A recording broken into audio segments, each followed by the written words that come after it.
నాగర్ కర్నూలు జిల్లా కేంద్రంలోని RTC bus depot వెనుక నిర్మాణంలో ఉన్న డబుల్ బెడ్రూమ్ ఇండ్ల పనులను జిల్లా కలెక్టర్ హేమంత్ కేశవ్ పాటిల్ శుక్రవారం క్షేత్రస్థాయిలో పరిశీలించడం జరిగింది. అర్హులైన పేదలను వెంటనే ఎంపిక చేయాలని మున్సిపల్ కమిషనర్ను కలెక్టర్ ఆదేశాలు జారీ చేయడం జరిగింది.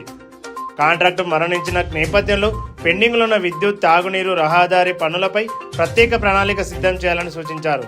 నిర్మాణ పనుల్లో ఎట్టి పరిస్థితుల్లోనైనా రాజీ పడకూడదని అధికారులను హెచ్చరించడం జరిగింది.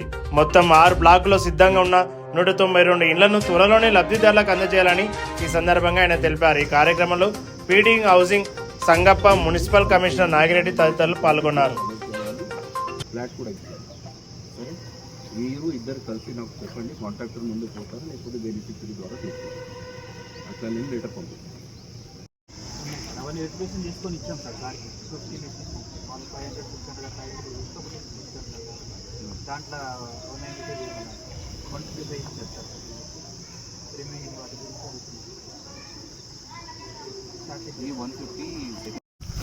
155